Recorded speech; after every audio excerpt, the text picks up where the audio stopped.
Next, Mom will be killed. Help.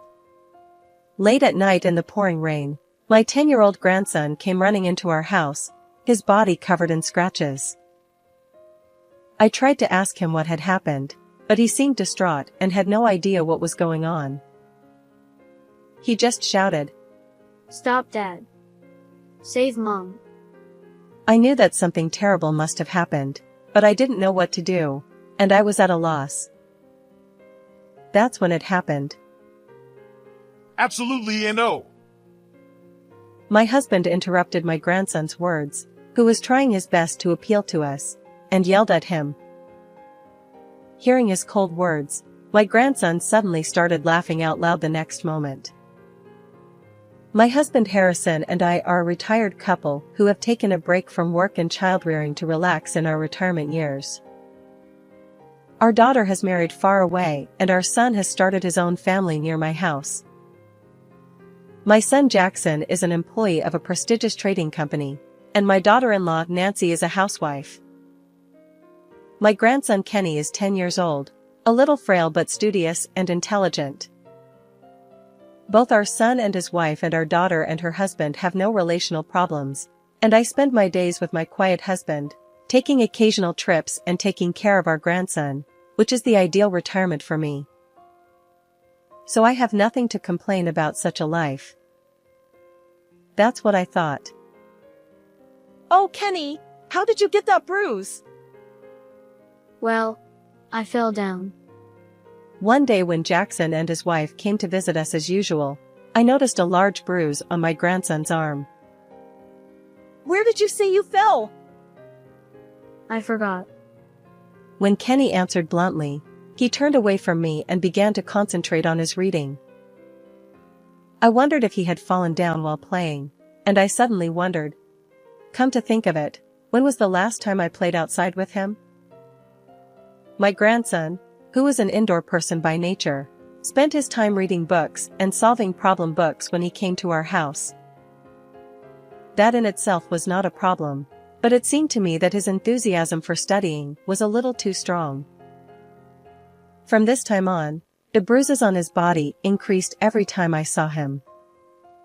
I became concerned and asked Kenny many times, but the answer was always the same: he fell, bumped it, or forgot it, and usually one of those answers would come back. I wondered if my grandson, who rarely plays outside, could have such frequent physical injuries. But after a few repetitions, I found out something. Whenever I asked him about his injuries, he would always ask how Nancy was doing at his side. I didn't notice it at first because it was really only for a moment, but sure enough, my grandson was making some kind of eye contact with my daughter-in-law. Could he really be hiding something from me? I decided to ask Nancy to go out and talk with him alone. Nancy, I have a favor to ask you. I want to give Kenny something as a reward for studying hard, but I don't know what kind of things he likes. Can you buy him something with this? Saying this, I gave her 2 $100 bills. Oh, but is it okay? Such a large amount? That's okay. Keep the change.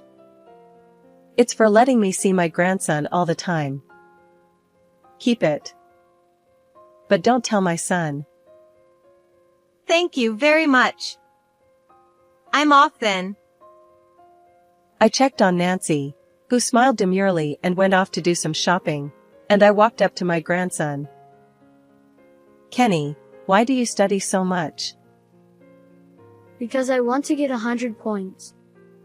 I asked him as soon as I was alone with Kenny, and he answered without taking his eyes off the book.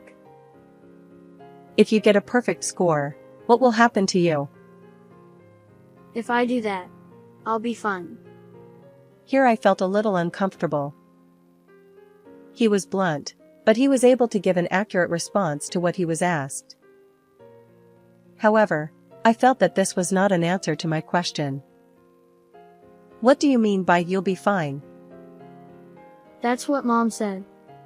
She said I'm no good for anything but 100 points. Is that enough? I need to concentrate.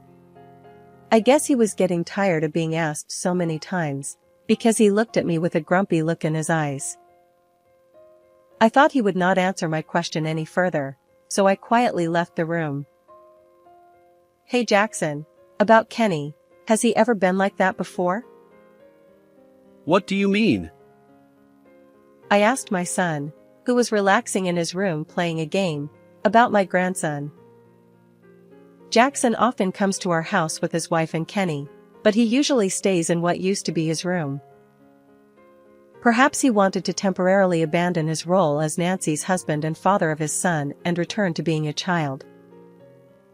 The reason he went out of his way to bring his family along may have been to show Kenny's face and show some filial piety.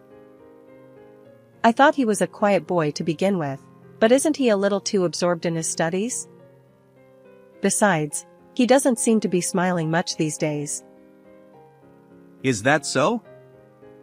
I don't think so. My son responded appropriately without stopping to play the game. You know what? Besides, isn't Kenny's body injured a lot these days? Really? I've been so busy with work that I haven't been paying attention to that kind of thing. I think Nancy knows better. I was so annoyed by his attitude as if it was someone else's problem, even though it was my own child, that I pulled the TV power cord out of the outlet. Ugh! What are you doing? I was just winning. We're having a serious discussion about Kenny's unnatural bruises, and you're more concerned about the game?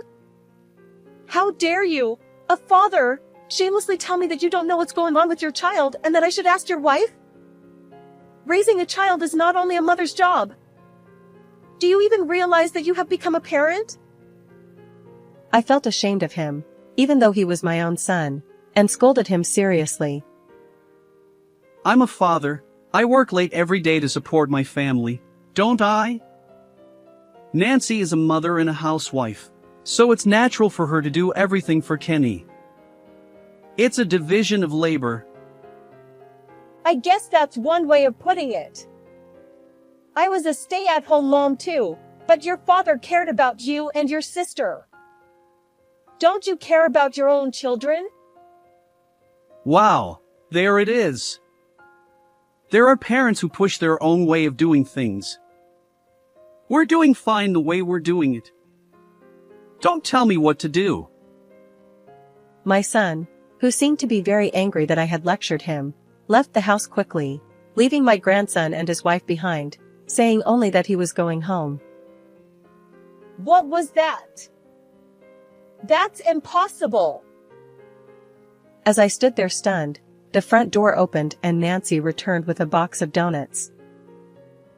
Oh, Mom, what happened to Jackson? He drove off in the car. He looked kind of angry. Oh no, he drove off. What about the two of you? I'm sorry. It's because I had a fight with him. As Nancy helped me prepare donuts and drinks, I told her about my earlier conversation with my son and grandson. Then she looked depressed for some reason and apologized. It's my fault. I'm a mother and I didn't look after Kenny properly. Oh no. I'm not blaming you. Children can get hurt when they don't know they're being hurt. I didn't expect her to look at me so sadly, so I tried to calm her down, but Nancy's expression didn't change. Besides, why should a mother be the only one who has to know everything about her child nowadays?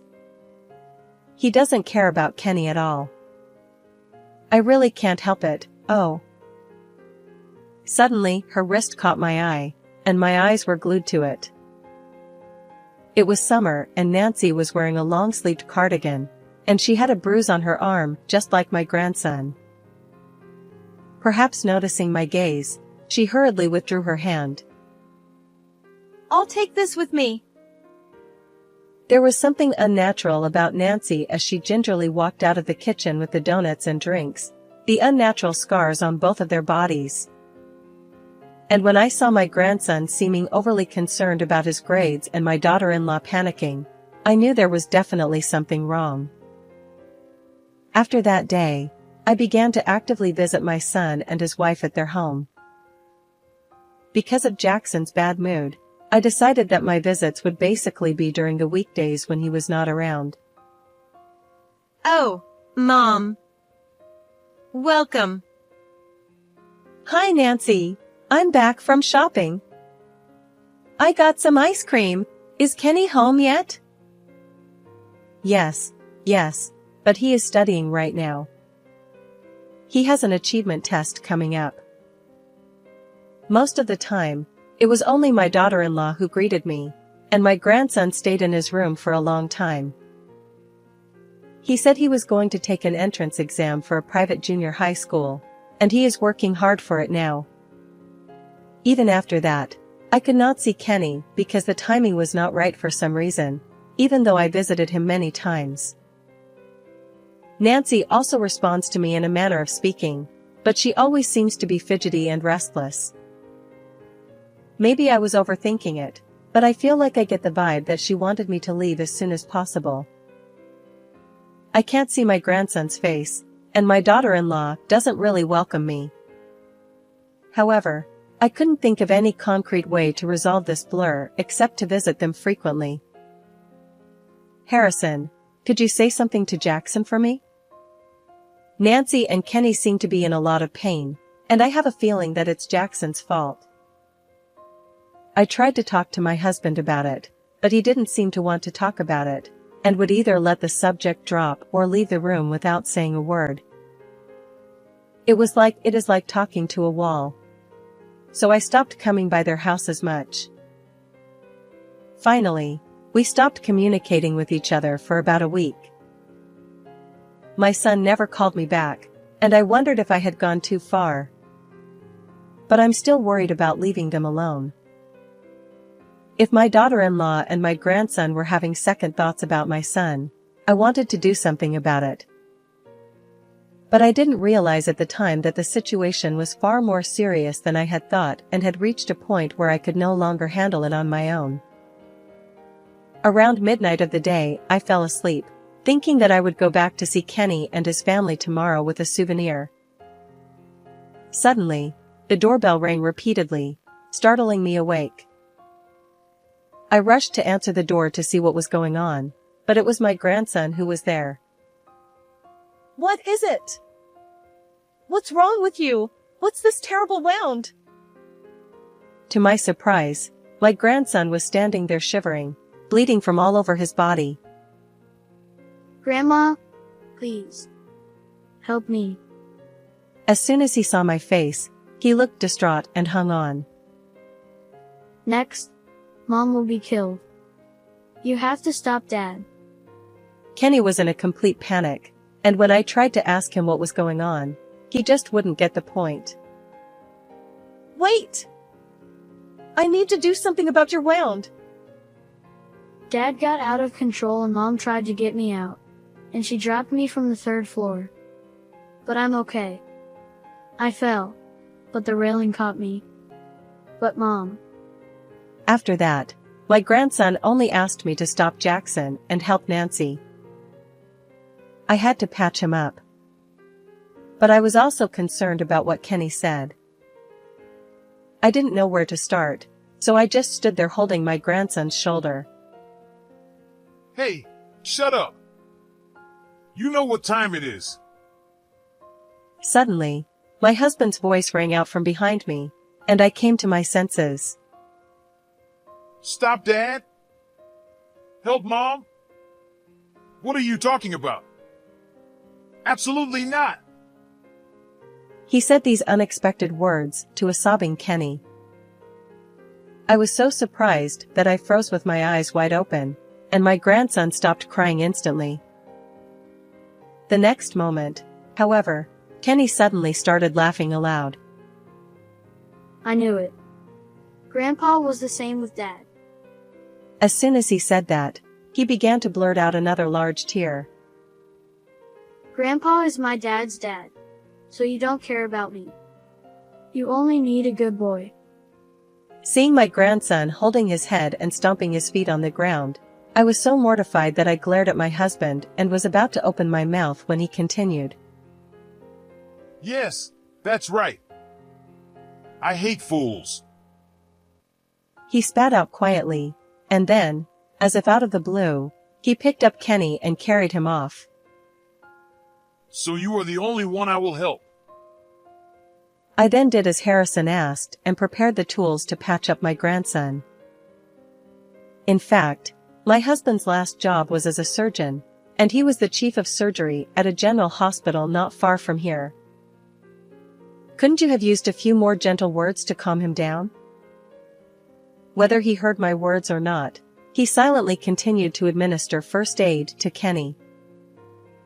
My husband is a man of few words, so I guess he thought it would be quicker to blackmail my grandson into quieting down first, rather than trying to convince him with a lot of words.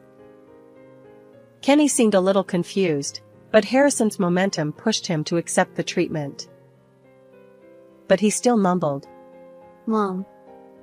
and was worried about Nancy, whom he had left at home. I will protect you. Don't worry. Your grandma and I are the only ones here. So it's okay to tell the truth. After the appropriate treatment seemed to relieve his pain, my grandson began to talk in whispers. It was during this conversation that I learned the terrible truth. When he had finished telling us everything, he began to doze off, as if he had been so tense until then, and then he fell asleep. Let's call the police. I won't let them get away with it. Of course. But I'll give them one last chance. We had no hesitation. I moved in with my husband to bring them to justice for what they had done to my grandson. 2 days later, my daughter-in-law came to our house with a lot of injuries. Mom, please help me. Kenny is gone. Jackson did this to me. I had to save Kenny. I had to save him. Calm down. I understand. I pushed Kenny down from the 3rd floor. But I didn't do it on purpose. I don't know what to do. If he finds me, he will hurt me even worse. Nancy was talking with tears in her eyes and a croaky voice. The scars on her face and body and her torn clothes looked really painful, but I was not distraught to see her like that. Jackson has been in my house since yesterday, but who did that to you? As soon as I said that, Harrison appeared on our doorstep, holding my son by the scruff of his neck. In fact, Jackson had been caught by my husband since last night, brought to our house, and was being watched until morning. My daughter-in-law looked at us in turn and expressed her surprise. That wound looks as if it was made just a few minutes ago. I'll take care of it. Of course, you'll have to give me a full explanation. The son and daughter-in-law, pushed by the husband's spirit, quietly entered the living room and began to discuss the matter after finishing treating her first. First of all, you say your child has disappeared, but isn't it too late for you to come? What have you both been doing for 2 days? My daughter-in-law turned her head down and didn't answer any of my questions. She had told a blatant lie that it was Jackson's fault, who was not supposed to be home, so naturally that would be her response. I'm, on a business trip. What? My husband glared at him as he also told a lie, which was also easily caught. Can't you tell me yourself? Then I'll tell you. With that, Harrison dumped the photographic evidence of what they had been doing on the table. There, Jackson was on the scene dating a woman we didn't know. And there was a clear picture of Nancy frequenting a nightclub. The one who told me about you guys was a patient I was working on right before I retired, and he's a friend of yours. My husband was asked by that patient, "Did your son leave his wife?" He began to distrust his son and his wife when he was told the story. This led him to realize that Jackson was having an affair, and he asked a friend to look further into the matter and discovered that his daughter-in-law was also into one of the dancers. You! What do you mean? You're a mother, and you're such a lousy one for paying off a man at a place like that. Hey, why am I the only one who's a bad person? Who is this woman to you? I only paid for the drinks. This is not cheating. They started arguing, and Harrison yelled at them. Shut up! She covered her face with her hands and started to cry. You never come home at all. You say you're at work, but you're so bossy and bad at parenting, and I've been putting up with it for a long time, but I'm really sick of it, so I wanted to release the stress. To vent your anger, you made up a bunch of lies to your kid to get him on your side, and even lied about your own injuries? When I said this with a cold look in my eyes, Nancy stopped crying instantly.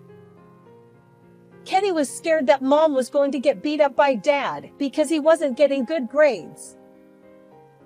Nah. I didn't do that.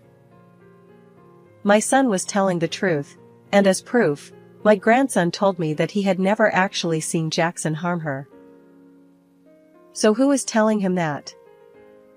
When I asked him, he said his mom told him so. First of all, Kenny said he was worried about his parents, but now his dad is having an affair. His mom is playing with a guy, and I feel sorry for him.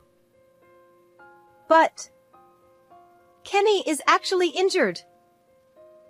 About that, this is your account, right? I showed my daughter-in-law a certain social networking account.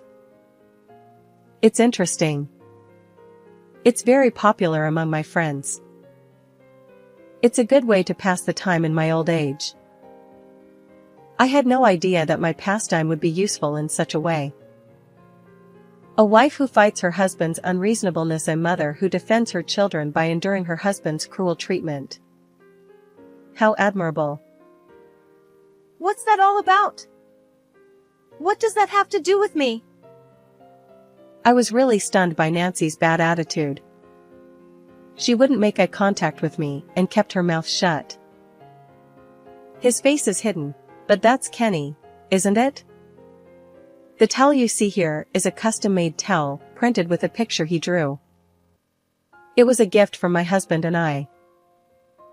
The photo submitting app had also posted photos of Kenny with bruises and other scars. In addition to words of encouragement from those who sympathized with her, it was also apparent that she had received some support money. The social networking sites are amazing. It's great that people can easily give and receive money to those they want to support with the touch of a button. No wonder so many young people are trying to do this. Sadly, it seems that there is no end to the number of people who post extreme content in an attempt to get attention, as long as they can make a story out of it. I never imagined that it would happen to my own people. You updated just a few minutes ago. Your clothes and hairstyle are the same as yours now. My husband beat me up again today. Jackson was so far away from home. I wonder if Jackson can hit someone from afar. I looked at my daughter-in-law, who looked down and gritted her teeth, and I was convinced that I had hit the nail on the head. Didn't you really know that my son was having an affair? I've been found out. Nancy suddenly burst out laughing so loudly that everyone present was startled. Her usual quiet self was gone, and it was as if she had changed. It's all your fault for the way you brought him up. She seemed to be getting desperate and began to blurt out a confession. She told the whole story, that my son had been cheating on her for a year, that she was fed up with his constant nagging about discipline and academic achievement even before her child started school, and that she had thoroughly played the role of a lovable mother who endured her husband's unreasonableness in front of her child. Daughter-in-law said, Kenny, as long as you study hard, you'll be fine. I don't care how much it hurts as long as it's for you. Nah, you know what? Jackson, thanks to me, Kenny has become a good, studious boy, just the way you like him. My son was shaking when Nancy spoke to him. She had injured her son to gain more supporters, and even disguised her own physical injuries as if they had been inflicted by her husband. I'm not going to do it just to end up getting beat up. I was going to use whatever I could get my hands on and play around with you and then leave you. Oh, what a shame. My daughter-in-law, with a mean smile on her face, turned away and said so. Wait a minute. Did you just say something usable? Don't tell me you're talking about Kenny. Are you saying that you used him as a tool to draw sympathy from others? So what? He's my child, so it's okay. Are you serious? Don't you know how much Kenny has been hurt by your selfishness? I tried my best to suppress my anger and slap them, but nothing seemed to be getting through. Jackson just shrugged and looked like he was about to cry. I'm sorry I can't sue him for injury, but your son is completely at fault for the affair. I'll ask him to pay alimony and divorce him. Nancy said with a sly smile on her face. My daughter-in-law said, I'm going to take Kenny with me. I gave birth to him, I raised him, and he is completely on my side. That's how I educated him. She seemed to think we were completely stupid. Then I wonder if Kenny will believe you when he hears this. When I pulled out a voice recorder from my pocket, which was in the process of recording, her face went from pale to white. You old hag. You're so sneaky. Her face immediately turned devilish and she jumped at me, but my husband restrained her with one hand. Next time you try to touch my wife, I'll break your arm. Nancy seemed to be terrified as he yelled at her while grabbing her hand, and she obeyed Harrison's order to sit down. We are responsible for raising Jackson, who was indifferent to raising children and became unfaithful to his wife. But my daughter-in-law's behavior was also not proper. As grandparents, I can't trust you with our grandson. I looked at them both nodding and said clearly, Did you push Kenny off the 3rd floor just to make a splash? It was your fault too, Jackson, because you neglected your family to begin with. My husband later told me that my face at that time was just like a demon. What else do you have to say? Here Harrison gave them one last chance. But such mercy was futile, and neither of them said a word of apology to Kenny. Your kid is gone, and you don't ask anything?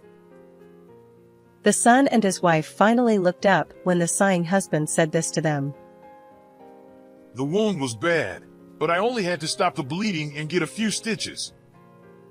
There was nothing wrong with the bone. After we took our grandson to the hospital, we asked our daughter and her husband, who lived far away, to take care of him. He was not there, but neither Jackson nor Nancy had ever asked where their child was. It was obvious at that point that they only cared about themselves. I let you know about this, anyway. You were Kenny's parents. Well, maybe it doesn't matter to you. I'll make sure my son pays for the affair. But I'm going to submit this recording to the proper authorities as evidence. I'll fight for custody, too. Wait a minute. If you do that, I won't be able to see Kenny anymore. No way. What kind of mindset does she have to be grieving over the fact that she won't be able to see her child? Is it public opinion you're worried about? Or is it that you're so worried about not having anything to post on social networking sites? Harrison told her so, and she stared at us in frustration. Oh, you know what? I'm the victim, right? She was the one who hurt Kenny. My son, who had been silent the whole time, muttered something in a voice like a mosquito, but what was it with him and his wife? Of course you're just as guilty as her. Why don't you go and see your lover?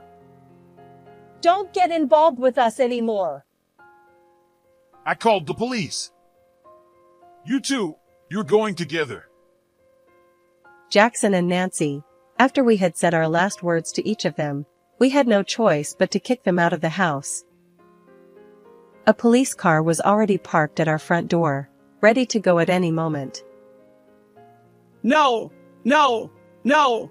It's not right! I'm your son, not this guy. If the neighbors find out that I got into trouble with the police. Yes, that's right. It would ruin your reputation to have a criminal in your family. I don't care what you say. I don't want you here for 1 second. Besides, we're not your parents anymore.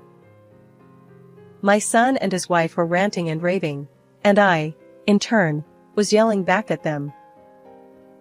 I was not the least bit bothered by the stares of the neighbors who came out of their houses when they heard the commotion, nor by my husband's voice when he noticed and stopped me. In the end, the son and his wife were taken away with a disappointed look on their faces. My son was sentenced to pay his wife $45,000 in alimony, and Nancy was found guilty of injuring her son and sentenced to 1 year in prison. The audio evidence left on the voice recorder and a detailed examination of Kenny's physical injuries were the deciding factors. Although she fought with us for custody of our grandson until the very end, the court officially ruled that she was not qualified to be his mother. Why did she think she could win when she had been going to nightclubs right up to the trial and had used all the alimony she had received from our son to pay for it? They both wanted to meet Kenny, but of course we refused and we moved to another place with our grandson. Harrison and I discussed this and decided not to tell Kenny the truth about his parents, only that they would always think of him even though they were apart. 2 years later, he passed the municipal secondary school entrance exam in his new place. Through lots of involvement with my husband, he has begun to develop an interest in a career in medicine. I will continue to do my best to support such a dream of my grandson. What did you think of this story? Please subscribe to our channel. See you in the next video.